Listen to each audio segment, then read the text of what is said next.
ਤਾਂ ਜੀ ਗੁੜ ਵਾਲਾ ਕੜਾਹ ਲੱਗਾ ਹੋਏ ਜਾਂ ਰੋਹ ਨਿਕਲਦੀ ਹੋਏ ਤੇ ਪੰਜਾਬੀ ਉੱਥੇ ਰੁਕੇ ਨਾ, ਇਹ ਕਿਸ ਤਰ੍ਹਾਂ ਹੋ ਸਕਦਾ।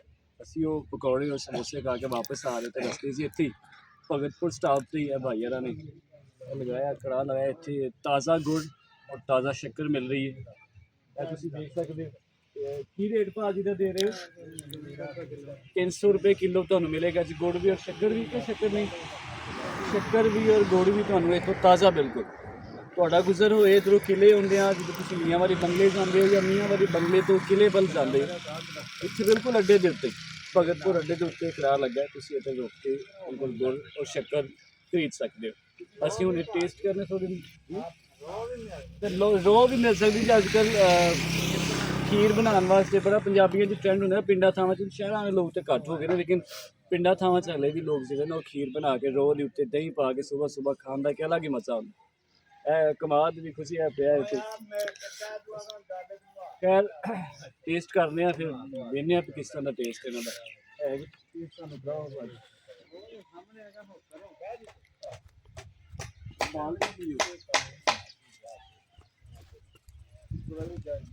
ਕਰਨਾ ਪੈਣਾ ਨਾ।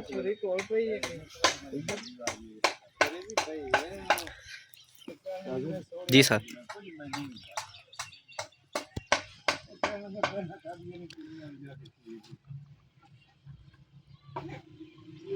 पेसियां बनाओगे भी? पेसियां भी ना हम बनने पेसियां भी बन जाती हैं, टुकरी बनाई। अच्छा, कितनी ज़्यादा लोग खाते हैं टुकरी ज़्यादा खाने वास्ते। बहुत नज़दीक आ जाए। गरम गुड़ ताज़ा ਤੇ ਵਾਕਈ ਉਹ ਜਿਹੜਾ ਮਜ਼ਾ ਸੀ ਨਾ ਉਹਨੂੰ ਕੱਟ ਗਿਆ। ਉਹ ਵੀ ਮਜ਼ੇਦਾਰ ਸੀ, ਲੇਕਿਨ ਉਹਦੇ ਉੱਤੋਂ ਮਿੱਠਾ ਜਿਹੜਾ ਖਾ ਲੈਣਾ ਹੈ ਵਾਕਈ ਕਮਾਲ ਹੈ ਭਾਜੀ। ਇਹ ਤਾਰੀਫ ਵੇਖ ਕੇ ਵਾਕਈ ਦਿਲੋਂ ਹੈ ਕਿ मज़ेदार। ਤੁਸੀਂ ਟੈਸਟ ਕਰੀਏ ਥੋੜ੍ਹਾ ਜਿਹਾ। शुक्रिया सर। ਕਿਸੇ ਨੂੰ ਵੀ ਅਗਰ ਚਾਹੀਦਾ ਕਿਸੇ ਭਾਈ ਨੂੰ, ਤਾਂ ਇਹ ਭਾਈ ਉਹਨਾਂ ਨੂੰ ਰਾਬਤਾ ਕਰ ਸਕਦੇ ਹੋ। ਇਹਨਾਂ ਦਾ ਨੰਬਰ ਅਸੀਂ ਥੱਲੇ ਲਿਖ ਦੇਣਾ, ਤੁਸੀਂ ਉਸ ਨੰਬਰ 'ਤੇ ਰਾਬਤਾ ਕਰਕੇ ਇਹਨਾਂ ਕੋਲ ਗੁੜ ਇੱਥੋਂ ਲੰਘਦਿਆਂ ਜਾਂ ਮੰਗਵਾਉਣਾ ਹੋਏ ਤਾਂ ਫਿਰ ਵੀ ਇਹਨਾਂ ਨੂੰ ਦੱਸਣਾ।